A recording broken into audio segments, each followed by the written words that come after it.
네, 감사합니다.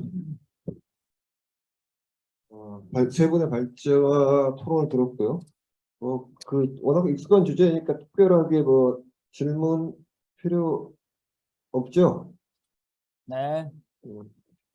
그러면 이제 플로우해서 자유롭게 토론 진행했으면 좋겠습니다. 단 이제 5분의 시간을 지켜주셔서 다른 사람의 발언권을 보장해 주신 겁니다. 하실 분?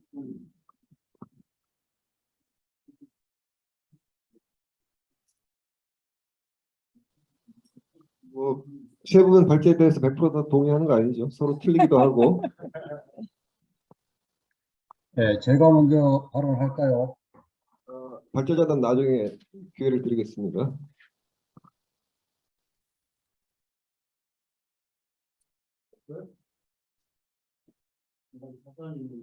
마이크.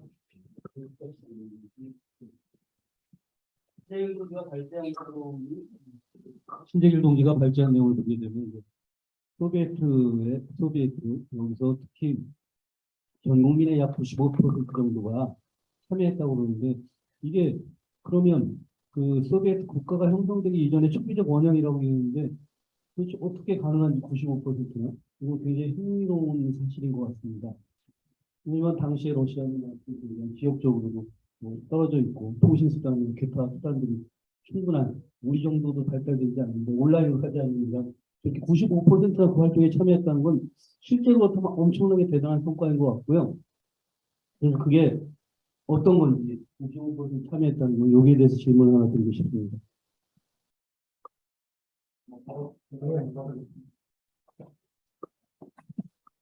그 90% 참여한다는 게 95%가 일거에 집단이 된다든지 이런 건 아닌 거라고 생각하는데 초기에는 그래서 노동자 중심으로 그 소비에트가 구성되고 그다음에 이 병사로 넘어가고 그다음에 17년 이후 혁명 이후에도 농민은 소비에트로 조직이 많이 안 됐어요.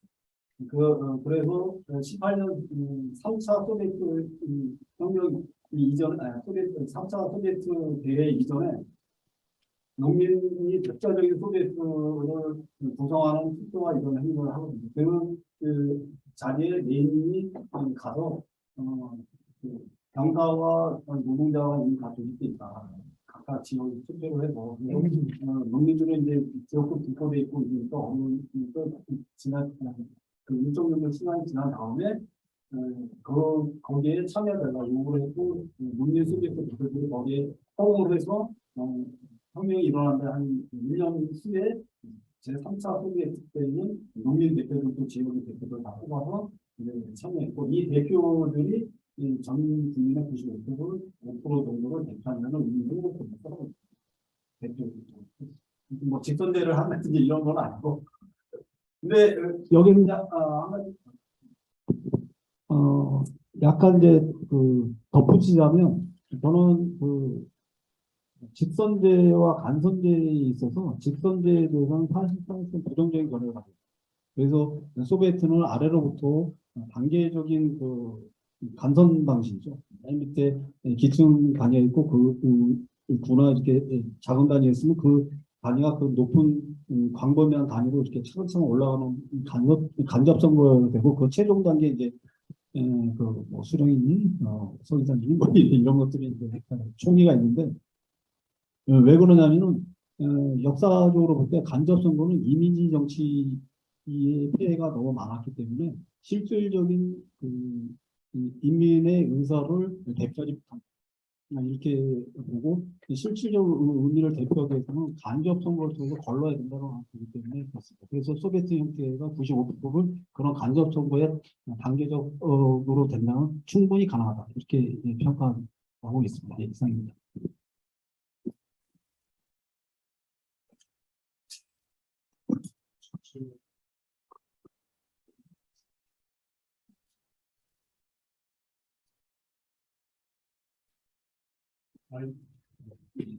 예, 원래 질문을 하려고 지금 신재길 동지 간접선거 얘기길래 저는 이제 민주노총이 직접 선거를 하게 된 여러 가지 이유 중에 하나가 간접선거 방식으로 하면 흔히 말하는 기존의 우파들이 이러저런 형태로 다 잡아먹기 때문에 직접 선거를 한 거 아닌가. 아까도 말씀드렸다. 그 이제 직접 선거가 이제 중후 정치의 패단도 있는데 또 여러 가지 또 그럼 거꾸로 간접 선거하면 또 아까 말씀 뭐 귀족 정치나 왕정 전제 정치 뭐 정치에 뭐 했었는데 하여튼 그런 패단이 또 있지 않나 그런 생각이 좀 들고요. 제가 질문하고 싶은 거는 여기 이제 인민민주주의, 노동자민주주의, 사회민주주의 이렇게 구분을 하셨더라고요. 근데 이제 이게 이제 뭐 듣기로는 인민민주주의는 이제 계급 여러 가지 노동자, 농민 뭐 여러 가지 계급들을 합친 건 인민민주주의고 이제 그래서 노동자가 많아져서 노동자 중심으로 내면 노동자 민주주의고 그런 노동자도 이제 또 구분이 없어지는 게 사회민주주의다 이렇게 표현하신 것 같은데 이건 저는 뭐 잘 이해가 안 가는 게 아까 전에 이제 여기 그 소비에트 얘기할 때 뭐 처음에 이제 자본가들도 배제했는데 그게 이제 그 당시로서는 그래도 엄청나게 민주적인 제도였다라는 거에 대해서 저는 굉장히 공감하고요. 그 이후에 100년이 지나면서 자본주의 국가들이 엄청난 민주주의를 발전시켰고 진짜 말 여성도 이제 찬조건을 주고 다 주잖아요. 모든 국민한테. 응? 그러면 이거 그렇게 따지면 지금 부르주아 민주주의는 사회주의 민주주의 정도의 수준이 아닌가. 그러니까 저는 이렇게 구분하는 거 좀 아닌 것 같다. 민주주의를. 그런 좀 비판적인 의견이 있고요. 그러니까 앞으로 우리가 혁명이 되면 저는 아까 뭐 자본가 뭐 5% 뺀 거 왜 뺀지 5% 넣는다고 해서 큰 대세 진지장이 있을까? 뭐 왜 뺀지도 잘 모르겠는데 어쨌거나 앞으로 우리가 노동자 국가를 건설하면 우리는 모든 100% 참여하는 뭐 18세랄지 16세랄지 모르겠지만 100% 참여하는 그런 민주제도를 확대 발전시켜야 되는 거 아닌가. 근데 중요한 것은 뭐냐면 그 민주주의 지배 권력의 성격이 뭔가가 중요한 거지. 뭐 여기에 노동자, 농민, 뭐 그 권력을 잡은 후에도 분명히 노동자들이 있고 아까 레닌도 얘기했지만 그 아주 소자본가들까지 완전히 없어지는 기간은 엄청나게 길고도 지난한 투쟁일 텐데 그런 동안 그 소자본가들도 계속 참여를 시킬 수밖에 없잖아요. 그래서 이거는 좀 저는 약간 이해가 안 간다 그렇게 말씀드리고 싶습니다. 오세정 의가 지금 반칙을 하셨습니다. 질문이 아니라 코멘트였는데 코멘트를 더블로 한 거니까 경고를 드리겠습니다. 질문 포함해서 코멘트 해도 되니? 뭐라고? 질문 시간이구만. 질문 끝났어요. 질문 코멘트.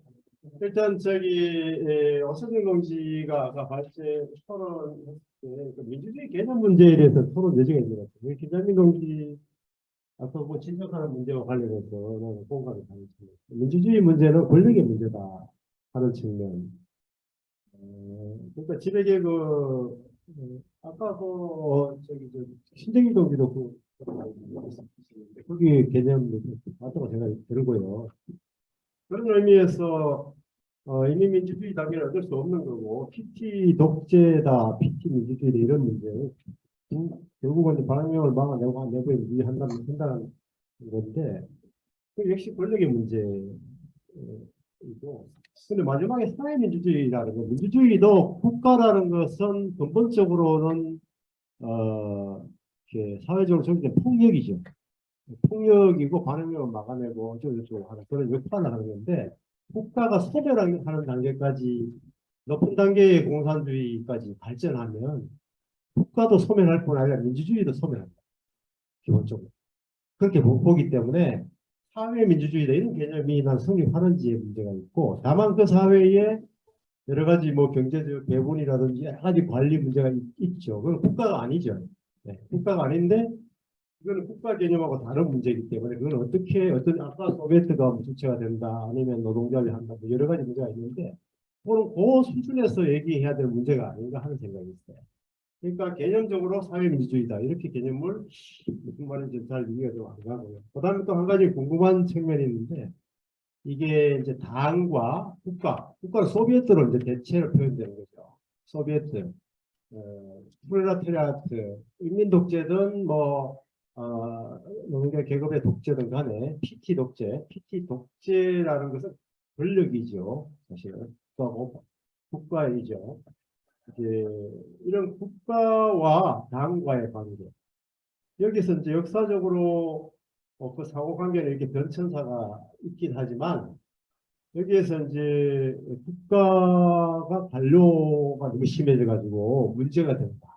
아니면 당도 여러 가지 문제가 발생할 수 있다.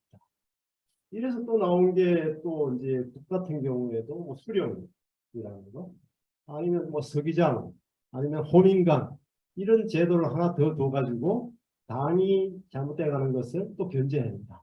이런 논리도 있어요. 네, 한편에 이제 그래서 여기 저도 이게 나라마다 좀 다르긴 하고 시기마다 혁명 시기 그다음에 뭐 내전이라든지 제국주의 뭐 등등 이런 조건 속에서 여러 가지 바뀌긴 했으나 이거 당과의 국가의 관계 문제 혹은 또 새롭게 뭐 북 같은 경우나 뭐 등등 아마 중국도 지금 무슨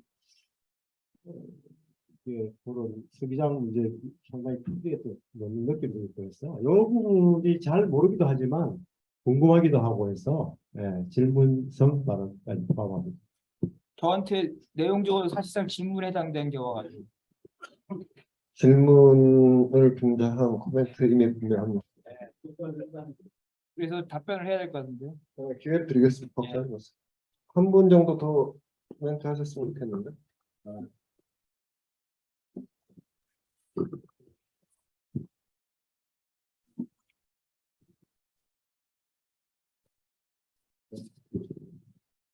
민장민 동지가 아까 발제하면서 이런 얘기를 했어요. 이 자본주의, 부르주아 민주주의의 장점까지 반영해서 수준 높은 사회주의 민주주의를 건설해야 된다는 식으로 얘기를 했는데, 부르주아 민주주의하고 사회 민주주의는 전제 자체가 완전히 다르잖아요. 부르주아 민주주의는 개인주의, 자유주의에 기초한 자유권을 중시하는 그런 민주주의란 말이죠. 사회주의는 생산권의 사회와 국가 권력이 민중이 잡아가지고 이런 사람들이 대다수 이런 사람들의 민주주의를 실현하는 집단주의 사상에 기초한 민주주의인데 전제 자체가 완전히 다른데 무슨 부르주아 민주주의에서 뭘 어렵게 그렇게 많아가지고 그 장점을 다 포괄해가지고 실현해야 된다는 말이냐 하는 게 있고요. 그리고 김장민 발제는 매우 그 역사적인 주객관적인 실정과 조건을 반영한 보다 완성된 민주주의에서 끊임없이 지향해 나가는 것들을 상당히 강조하고 그 완성된 형태의 그 반영적 다분 자유주의적인 그 시각에 사회민주주의 토탕을 상정을 하고 발제를 하는 경향이 있다 라고 생각합니다. 그래서 지도와 대중이 결합해서 변혁적 대응 노선을 관찰하면서 민주의 요구를 내용적 민주를 중심으로 해서 절차적 민주를 결합한 이런 방식으로 각 나라 실정에 맞게 이렇게 지향해 나가는 것이지 무슨 뭐 완성된 뭐가 있어가지고 그것이 미달되면 다 폄하해야 되는 이런 문제가 아니라는 거죠. 어떤 나라의 민주주의도 사회주의, 진보적 사회주의, 민주주의. 그리고 두 번째로 김종호 동지의 발제는 이 역시 어떤 점에서는 좀 절차적 민주주의를 좀 앞세우는 경향이 있다. 중국 문제에 있어도 예를 들어 중국 같은 대국에서는 이 제국주의 도입 속에서 압박을 덜 느낀단 말이죠. 그 개혁개방도 이 노선 자체도 그런 환경적 조건에서 이루어졌고 민주주의도 사실 그런 조건에서 정협이라든지 인민 대표 자유가 이원화해서 한민족을 통솔하고 인민들의 최대한의 그 요구를 실현하는 이런 걸로 갔는데 그래서 최근에 그러면 예를 들어 복수 후보가 나오면 민주주의고 단독 후보로 나오면 민주주의가 아닌가 이런 것이죠. 신종일 동지는 질문성도 있는데 소비에트를 굉장히 이제 높평가하는데 실제로 소비에트에 좌표가 있었지 않았냐는 거죠. 노동 소비에트에 아까 인민성이 반영이 충분히 됐다고 얘기했는데 소비에트 특히 스탈린 시기에 와서 중농 이상 걸 이렇게 가혹하게 이렇게 하는 질문도 없지 않았고 충분히 민중적이었나? 땀을 일하는 모든 사람들 다 포용하고 했냐? 그것이 만주라든지 각 나라의 유럽에도 그렇고 좌편향을 내리미기식으로 고민터널에 감침으로 시달이 돼가지고 엄청난 그 재앙을 초래한 바가 있지 않습니까? 만주에서도 사실은 소비에트 방식이 아니라 인민혁명 정부 방식으로 전환시키는 굉장히 예를 먹었단 말이죠. 중국도 이川노선을 뒤집어 가지고 산주연도 모통 노선을 이렇게 전환한 게 얼마나 큰 출혈을 야기시켰나요? 이것은 고민터널의 소비에트 좌편향 때문이었지 않냐는 거죠. 그런 것에 대해서도 양 측면을 동시에 좀 살펴봐줬으면 좋겠다는 주문입니다. 예, 감사합니다. 아주 도발적인 코멘트여서 토론의 활성에 크게 기여할 것으로 기대합니다. 발제자들한테 이제 일종의 반론의 시간을 주기 전에 저도 한 짤막하게 코멘트를 한번 해드리면, 제가 갖고 있는 생각은 뭐냐면, 소위 부르주아 민주주의가 결국은 자본주의적 민주주의인데, 부르주아들이 마음을 시켜갖고 뭐 자유라든지 권리를 준 건 아니거든요. 상당 부분들은 다 이제 투쟁을 통해서 됐던 거고, 위에서 언급했던 사회주의 사회 국가의 경우 사실은 이제 민주적 개권리라든지 선거라든지 이런 것이 이제 충분히 정착 또는 내재화 되지 않은 상태에서 이제 혁명 정권으로 또는 뭐 사회적으로 이제 이행하면서 뭐 아까 여러 가지 논리들로 이제 부르주아 민주주의를 비판하면서 사회주의 민주주의가 갖고 있는 장점들을 이제 장점으로 설명할 수 있는 논리들은 다 나왔다고 봅니다. 발제자든 토론자든 코멘트든 나왔는데, 아주 솔직하게 말씀드리면 그러니까 이런 민주적 제도의 발전은 최상적인 어떤 공간 속에 일어난 게 아니라 실제 역사적 과정을 통해서 일어났고요. 그래서 지난 이제 뭐 약 100년간의 역사를 돌이켜봤을 때 불행하게도 부르주아 민주주의는 고정된 것이 아니라 실제로 끊임없는 투쟁을 통해서 확장되고 변화되고, 물론 이제 부르주아 민주도 굉장히 많은 문제점을 가지고 있죠. 근데 이제 전반적인 토론들이 첫 번째는 이런 역사적 과정을 좀 무시하고 있다. 두 번째는 이제 좀 전에 지적이 나왔지만 민주주의의 내용보다는 절차, 제도 이런 부분에 너무 초점을 맞춰서 가능성, 더 민주주의의 가능성을 주장만 했다는 거죠. 근데 실제로 솔직히 말씀드려서 그거 갖고 장사 안 됩니다. 그러니까 막대한 숫자의 대중들을 이런 논리로 냉전 시대 어떤 시대에 써먹었죠. 그리고 또 이제 무비판적으로 받아들이는 그런 시기도 있었고. 근데 이제 실제로 지금 우리가 21세기 미래를 21세기 살면서 사회주의의 미래는 역사와 과거와 연결이 되는데, 할 때는 업그레이드된 더 정비된 논리를 가지고 접근해야지. 지금 많은 부분들이 제가 볼 때는 한 1000분의 2 이상이 과거의 논리에 이제 크게 벗어나지 못하고 있는 건 상당히 좀 우려스럽다라고 판단합니다. 자, 발제하신 순서대로 제 얘기니까 끄시고요. 발제하신 순서대로 5분 정도에 걸쳐서 코멘트에 대한 답을 주시기 바랍니다. 김정인 동지. 예, 아까 이제 인민민주주의, 노동자민주주의, 노동자민 프롤레타리아민주주의 이 단어는 소련 공산당, 중국 공산당 두 개 다 쓰는 말이에요. 이 두 가지를. 그래서 제가 만들어낸 말이 아니에요. 그다음에 사회주의 민주도 소련 공산당, 중국 공산당 강령이나 다 나오는 말이에요. 북은 아직 사회주의 민주주의라는 말을 단어를 쓰지 않고 있고요. 그래서 그거는 그냥 나온 게 아니라 이제 혁명의 과정에 있어서 노동자가 아직까지 단독으로 지배하지 못할 경우에 노동자가 했는데, 적대 세력이 있을 때는 노동자 민주, 적대 세력이 소멸돼서 모든 인민의 국가가 됐을 때는 이제 높은 수준의 사회주의 민주주의라는 거고요. 지금 1970년 소련 헌법에 의하면은 시민은 국가기관에 대해 제안과 비판을 할 수 있으며, 비판을 이유로 박해한 자는 그 책임을 추궁받는다. 그 체제 자체에 대한 비판을 허용하고 있어요. 그리고 1990년 그 소련 공산당의 그 강령에 의하면은 그 복수정장 제도도 그 허용하고 있습니다. 그래서 어쨌든 이 세 가지 개념이라는 거는 그냥 만드는 게 아니라 혁명 이론에서 나온 거고요. 그다음에 정성희 동지가 말한 거는 전체주의와 집단주의를 구분한다지만 현실의 사회주의 국가에서는 개인과 집단을 조화라고 한댔지만 지금까지 나타나는 모습은 명백하게 개인보다 집단을 하는 거고요. 진정한 사회주의는 개인과 집단이 조화되는 거고요. 그 다음에 부르주아 민주주의를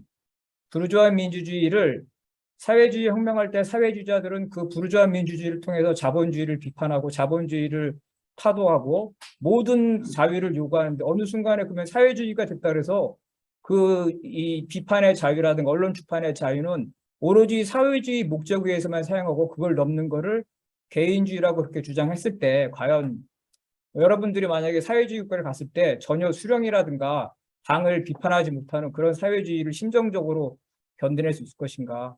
부르주아 민주주의를 막스도 그렇고 사회주의 사회에서는 부르주아 민주주의를 변증법으로 해가지고 계승하고 그거를 문제점을 한계를 버리고 긍정점을 가져가는 거지 부르주아 민주주의를 다 부정하는 게 아니라는 거예요. 부르주아 민주주의의 장점은 개인과 집단의 관계에서 개인의 면을 많이 한 거고 그런 면에서 볼 때 과거에 중국이라든가 소련인가 북은 봉건제도를 청산하지 못한 상태에서 집단주의, 전체주의적인 요소가 많은 상태에서 사회주의로 전환했다는 겁니다. 그래서 그런 부분도 소련도 스스로 그걸 알고 있기 때문에 그런 걸로 점차로 변화된 거고 그런 면에서 볼 때 이 언론 출판의 자유라든가 개인의 인신의 자유를 자본주의보다 더 못하고 있는 부분을 그게 옳다, 이상적이다라는 건 저는 해결식의 완결된 자기 논리라고 저는 생각합니다. 이상입니다. 김정우 동지 해주십시오. 예, 예. 오늘 제가 이제 발제의 역점을 두고 그 다음에 이제 그 다른 분들 이제 질의하거나 이제 발언하신 걸 들었을 때 조금 놀라운 점이 있어요. 뭐냐면은 평소에 민주주의 할 때 이제 소환 파면권을 굉장히 강조를 하거든요. 파리코면 예를 들고 또 우리 이제 강령적 요구에서도 많이 나타나는데 그래서 제가 이제 특별히 그 부분에 맞춰서 이제 발제 내용을 좀 많이 할애를 했습니다. 이게 이론뿐만 아니라 현실에서 이렇게 진행이 되고 있다. 그리고 자꾸 발전하고 있다. 불완전해서 좀 더 보완하고 하는 식으로 그러면서 점점 사회주의 민주주의의 진 가치와 가능성이 확인되고 있다. 저희 이제 발제 목적이 이거거든요. 이게 완성된 게 아니라 이렇게 역사적으로 때 1953년 선거법, 82년 어떻게 했다. 쭉 제가 열거한 것은 역사적 과정을 통해서 사회주의 민주주의 끊임없는 발전 과정을 보여주고 싶어서 그런 것입니다. 그 중에 하나가 이제 소환 파면권이고, 소환 파면권도 이제 53년 처음에는 추상적으로 내용이 들어 있었지만은 나중에 뭐 아주 구체적으로 해서 실현 가능성이 되게 돼 있습니다. 그리고 제가 많은 실제적인 이제 사례를 이제 소개를 했죠. 굉장히 중요합니다. 근데 이제 다른 분들이 그걸 듣고 나서 반응이 그게 중요한 게 아니다. 이렇게 해버리면은 제가 뭔가 이제 헛짚어나 이런 이제 생각이 드는데 사실은 중요한 게 아니라 대단히 중요한 겁니다. 부르주아 민주주의는 진정으로 이 소환 파멸권을 할 수가 없습니다. 그래서 이제 인민주권과 대립되는 게 국민주권 아닙니까? 국민주권의 국민 개념이라고 하는 것은 대단히 추상적이게 부르주아 학자들이 당시에 프랑스 대혁명 때 만들어낸 거예요. 그래서 구체적인 선거민에 대해서 당선자가 책임지는 게 아니라 국민이라고 하는 전체 개념에 대해서 책임진다 하면서 자의성을 설정을 한 거거든요. 이게 받아들여지는 순간 선거민은 이제 허공에 뜨는 겁니다. 인민주권은. 왜냐하면은 당선자는 권력자는 자기가 생각하는 국민, 내 개념에 충실한다 이런 논리가 성립되고 그러거든요. 그때부터는 이제 유권자라든가 민중이 통제할 수 있는 그런 이제 끈이 사라지게 되는 거죠. 사실 현실이 그렇지 않습니까? 윤석열이 당선되고 나서 자신이 선거 과정에서 발표했던 수많은 공약들 다 무시하잖아요. 무시했다고 우리가 소환할 수 없잖아요. 이렇게 해서 부르주아 권력이 유지되는 겁니다. 또 하나 핵심이 상권 분립이거든요. 왜 소수자의 부르주아 권력이 유지될 수 있는가? 그 중에 하나가 상권 분립입니다. 서로 견제한다고 하는 이명 하에서 인민의 의지를 분열시키고 있거든요. 이 논리 자체가 상당히 해괴합니다. 인민의 의지가 단일한가 아니면은 분리될 수 있는가? 이건 뉴스가 이제 제기됐던 문제 제기거든요. 인민의 의지가 어떻게 분리가 될 수가 있습니까? 이때는 총선에서는 누구를 뽑고, 그 다음에 대선에서는 누구를 뽑고, 이게 이제 상권 분립의 논리인데, 사실 인민의 단일한 의지를 놓고 볼 때, 예를 들면, 노동자, 농민의 공통 이익에 기초해서 볼 때, 이건 성립할 수가 없는 겁니다. 근데 이것을 이제 서로 독재를 견제한다 명목 하에서 상권 분립이 성립하는 거거든요. 우리가 어느 때 옛날에는 이런 것들은 우리가 콩순 쳤습니다. 근데 요즘은 이상하게 그걸 받아들이는 논리가 되고 있는데, 이것은 사실은 앞서서 그러한 이제 국민 주권에 의해서 한번 인민의 통제를 벗어나는 데서 두 번째 통제를 벗어나는 그런 이제 논리가 되는 거죠. 이 상권 분립이라고 하는 것은. 그래서 현실에서의 결과는 노동자 계급이 부르주아 국가 권력을 대단히 장악하기 어렵게 되어 있습니다. 선거를 통해서 나갈 때 입법권, 그 다음에 행정권 등등을 다 장악하고 나도 나중에 사법권에 걸려서 부르주아 권력이 이제 반격할 수 있는 빌미를 제공해 주거든요. 우리가 이제 이런 이제 자본가 기업의 논리를 생각해 볼 필요가 있다, 이렇게 생각합니다. 이상입니다. 네, 감사합니다. 그래요? 아니, 지금 사실은 이제 오늘 뭐 다른 거라도 상권 분립 문제가 뜨거운 쟁점이 될 것 같은데, 간단히 먼저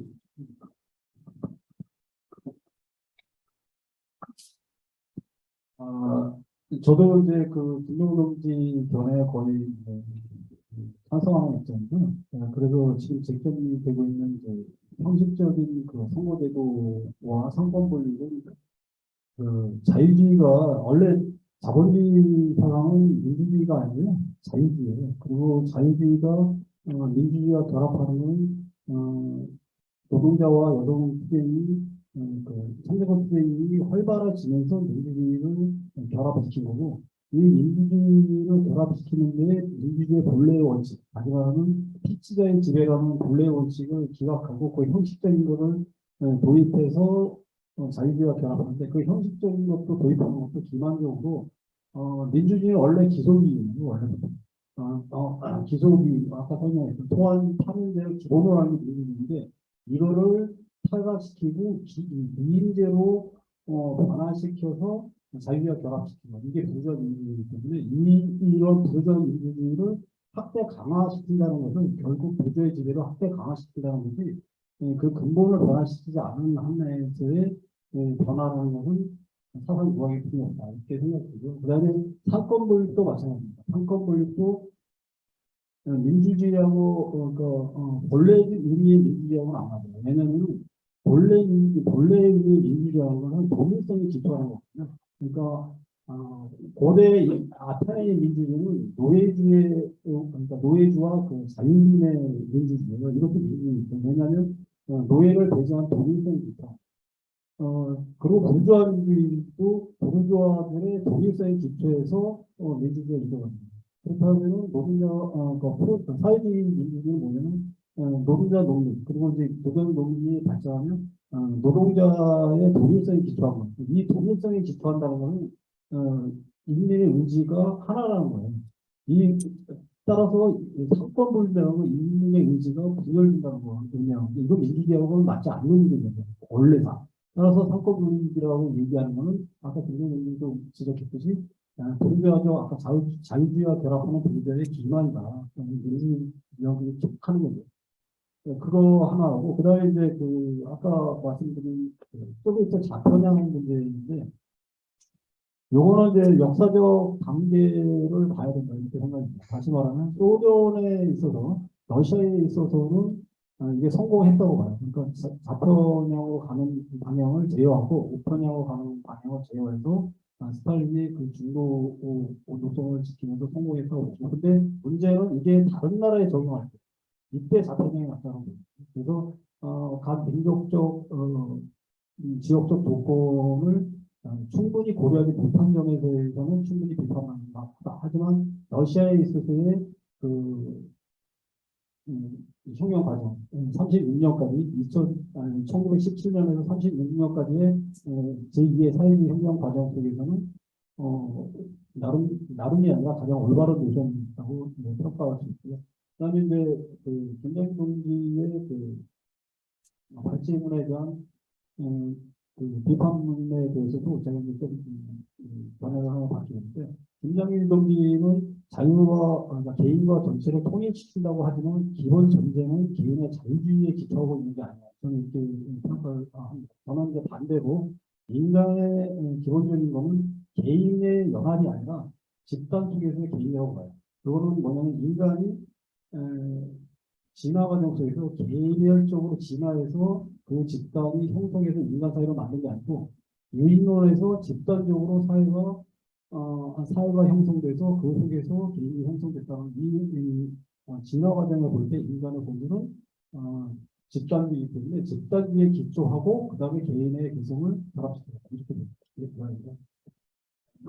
네, 감사합니다. 지금 그 발표하신 분들하고 코멘트 중에서 이제 상권 분립 비판파가 다수고 오세훈 의원가 이제 상권 분립에 대한 아주 나이브한 생각을 표현하셨는데 요거에 대해서 이제 오세훈 동지 편을 들거나 또는 아니면 제3의 시각을 가진 분들한테 발언 기회를 드리겠습니다. 발언 안 하는 사람들 중에서.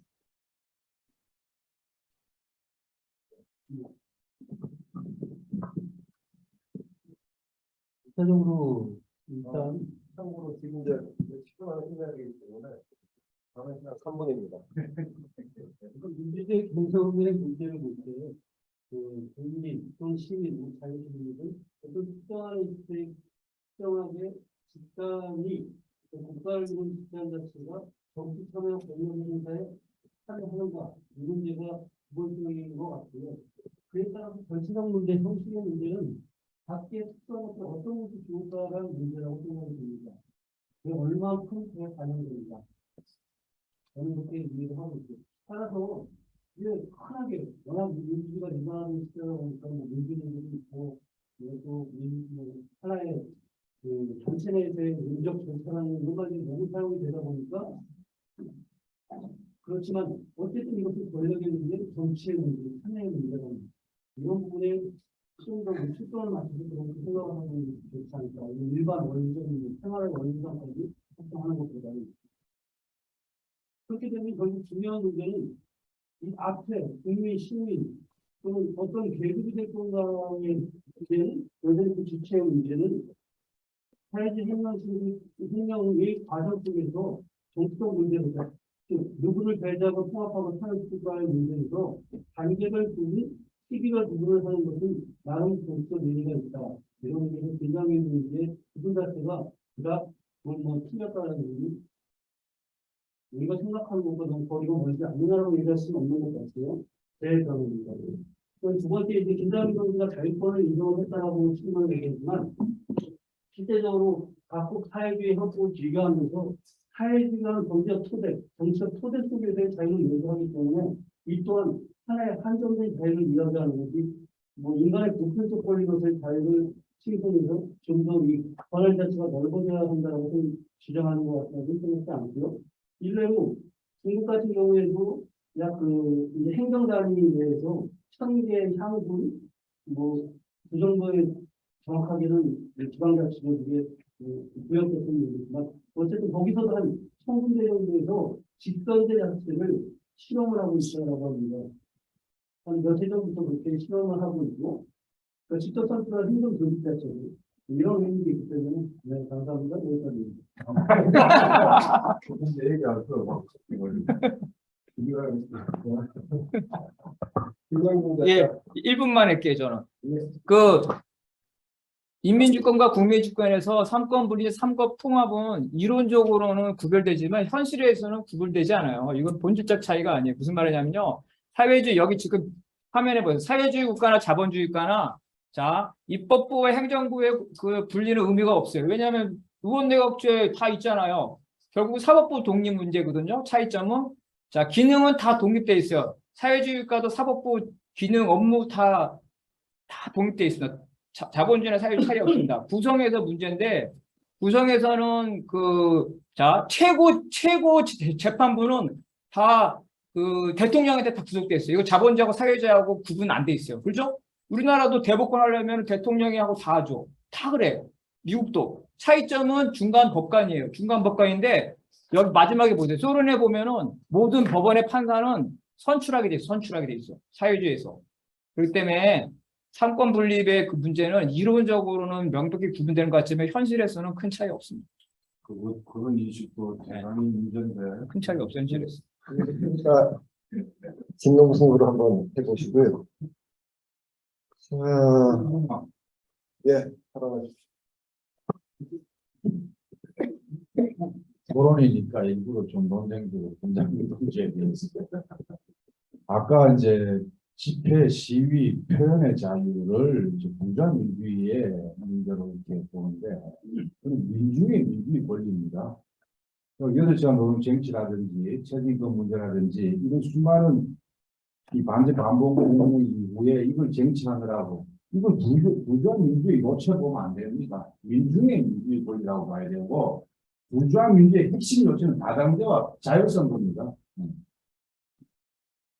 그래서 지금 오늘날 다당제 허용 안 했다고 말이지, 사회주의를 권위주의라고 몰아치고 인권의 자유 개념을 방해 안 뒀다고 막 비판하고 독수후보 등장 안 시켰다고 비판하는데 과연 그것이 제대로 된 비판이나 이거죠. 그래서 그 부분에 부자민주주의 안에 민주주의 권리 쟁취를 위해서 그냥 그 투쟁의 역사가 있었고, 그래서 김장인 동지가 아까 그 사회주의에서도 충분히 그 개선 발전시켜야 되는 거는 민주주의를 개선 발전시키는 것이지 부주와 민주를 개선 발전시키는 게 아니라 이 말이에요.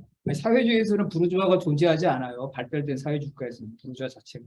그러니까 김장인 동지가 그걸 절대적 기준으로 가지고 그 나누지를 해버리면은요, 그건 공무주의가 아닙니다. 부르주아 민주주의의 보편적 민주주의가 있는 거고 네. 부르주아 지배계급을 위한 민주주의가 공식적으로 마친 다음에 2라운드를 진행하시고요. 제가 간단하게 좀 마치고 싶은데 발언을 꼭 하셔야 될 분 있으면 제가 2분의 기회를 드리겠습니다. 그럼 조용하세요. 아니, 근데 그냥 공부 안 한 사람이 오늘 느낀 점을 그냥 짧게 아주 짧아요. 오늘 들으면서 사실 소비에트로는 되게 멀리 느껴졌는데 결국 나는 인간의 공동체성을 최대한 살피면서 잘 즐겁게 살피면 즐겁구나 하는 생각이 들었어요. 그렇다면 지금 아시겠지만 인간의 공동체성, 본질이 정말 급격하게 사라지고 있는 지금 우리는 어떤 소비에트 모델을 구상해야 하는가?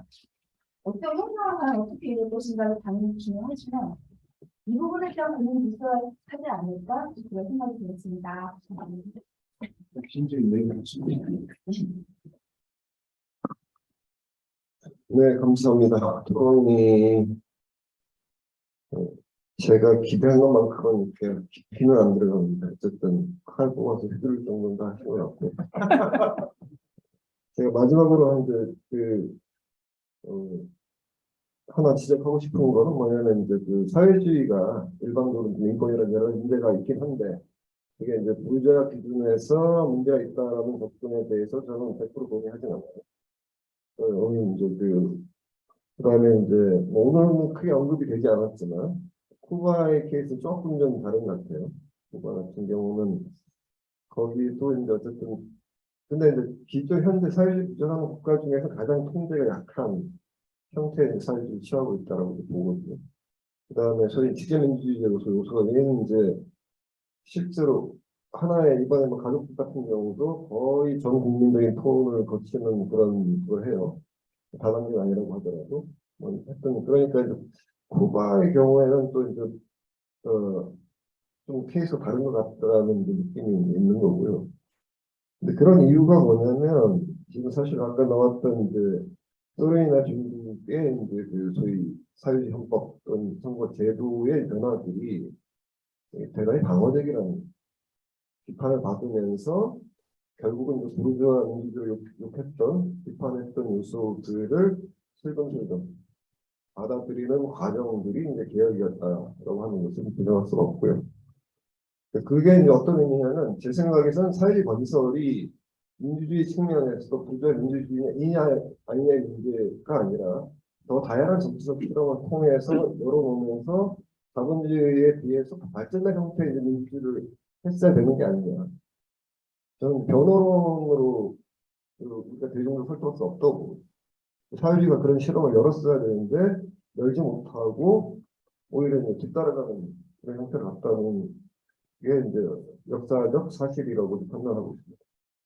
그래서 근데 이제 이 문제는 아까 김현 동지 말씀하셨듯이 단순하게 이것이냐 저것이냐 문제가 아니라 그보다 훨씬 더 복잡한 과정이었고 따라서 그 오늘 토론 내용만 보더라도 굉장히 정교한 논리 체계들을 잘 정리해서 방어나 또는 아니면 옹호가 아니라 공세적으로 왜냐하면 대부분의 민주적 권리들은 사실은 민중들의 투쟁에 의해서 많은 피와 땀을 통해서 얻은 거죠.